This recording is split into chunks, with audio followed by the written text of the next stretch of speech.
Hello there, world of tankers, and welcome to the channel. In today's video, I'm going to be making a review on possibly the rarest tank in the game, the Kpz 50T. This vehicle was released in mega containers. It had a 0.04% drop chance, which is absolutely minuscule. It's even less than the AE Phase 1. So, in today's video, I thought because Wargaming has supplied me with a press account, I'm going to make a video on this tank. It's the first tank I wanted to make a video on, and it's a vehicle I've really been wanting to play, as I've never been able to get my hands on it on my main account. So let's talk about its statistics, armor profile, and everything you're going to need to know about it in today's video. Starting off with the gun. It's got 3,420 damage per minute, and that's with Cali. If you're running Rammer, it's got 3,678. That is truly insane damage per minute. It's got great dispersion at 0.308 and an aiming time of 3.2 seconds, so it's quite accurate. It's got great dispersion and amazing DPM. I mean, it's got no downsides when it comes to the gun, although I will say the on-movement dispersion is a bit poor, so when you're aiming it on opponents, you might have to wait that full 3 seconds before you can start shooting. When we take a look at the penetration, with calibrated, it's got 330 on the heat, which is plenty to cut through any tier 10 heavies, just the same as vehicles like the Leopard 1 and the E50M. Average damage per shot is 320, so it's a bit on the lower side, but because it's got only a 5.6-second reload, it's really not too bad because you can just absolutely pepper your opponents. You've got 8 degrees of gun depression, which makes it very flexible on almost any ridgeline, and when we take a look at the mobility, it goes 60 forwards and 20 in reverse, so it's a very mobile tank, and you'd think on paper it says it's quite slow on its power to weight and acceleration. I thought that too. Turns out that's not the case. It's actually averaging around 40 kilometers per hour on any terrain, and if you're driving it just on medium terrain, I would say it quite easily gets up to around 50 kilometers per hour. I expected this thing to be slow because it weighs 50 tons, its power to weight's not amazing, but no, it's quite mobile, and you'll see that when we actually do get into some gameplay. Alright, so it's mobile, it's got a great gun. How about the armor? It does weigh 50 tons, which does result in a lot of armor. This is a Kranvang, even with Cali aiming on the upper plate. That's right, the upper plate is 280 millimeters thick. Just to show really how strong that is, let's go get out an E50M.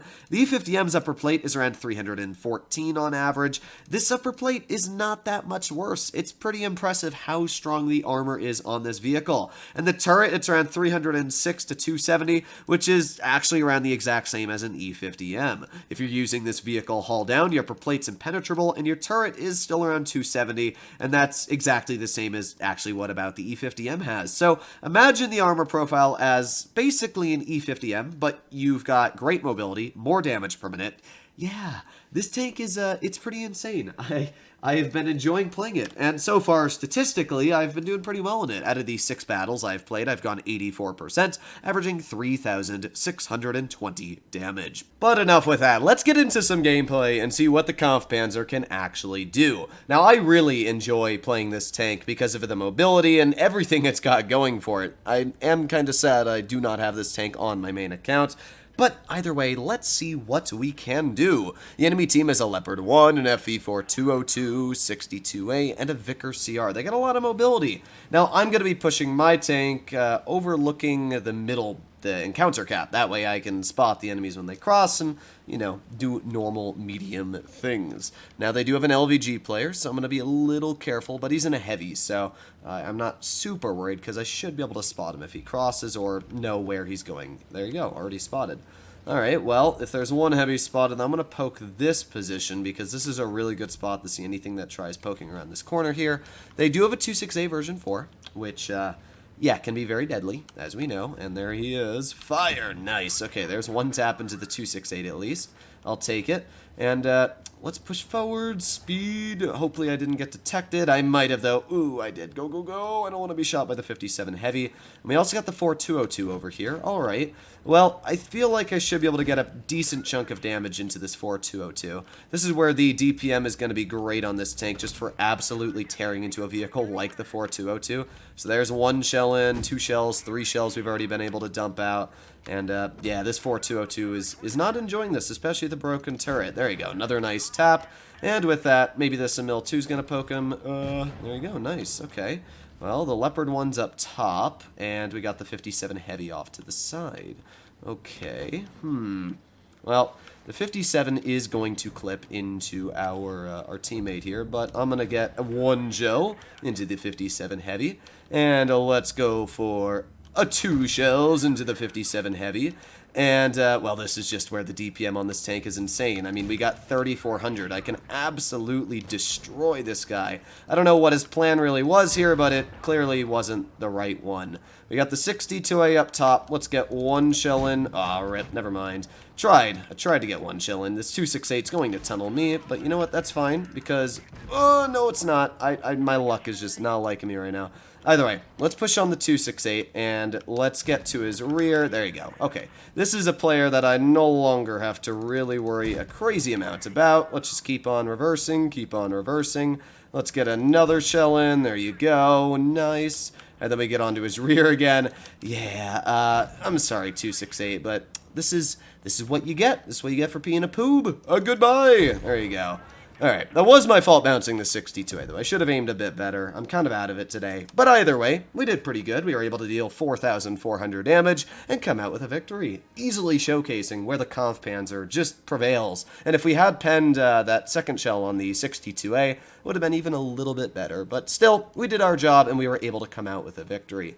That 268 kind of annoyed me, though. I really was expecting him to shoot my teammate, and then he just turned to shoot me. I was like, anger. Alright, well, not a bad first battle at all. Let's get into one more game and see if the tank continues to be good. Here we are, loading into our second battle. The enemy team has 2 T100 LTs, and, well, that just kind of sucks, doesn't it? They also got a 55A and a Kpz T50. Okay, well, I'll see what I can do, but no promises. Let's use the speed and power that this tank has. Now, I'm hoping that our heavies, of course, I don't know why people enjoy going to C so much. It makes me so irritated. Like, if there's one thing that really gets me quite flustered in this game, it is when I play on this map, and always one heavy or 2 heavies or the entire team says, let's push alone in a position that nobody else is going to cover me at. Either way, let's reload. This tank does have that insane DPM. Nice shot into the T100. I don't want to be shot by the other one, so I'm making sure that I'm hiding my hull armor. Alright, if that T100 crosses, we'll get a shell in. Oh, that one's just dead. Alright, well, if that guy's dead, then I'm just going to push on this T100. Let me go. Let me go. They have no tank destroyers, which is great. So that means I should just be able to push right here. I was going to shoot the Kpz, but nah. Screw T100s. Everybody, all my homies hate T100s. There you go. He's dead, and that is exactly what I'm talking about. This here is where the DPM of this tank is just amazing. The fact that I'm able to dump so many shells into the enemy tanks, and then we got the 55A.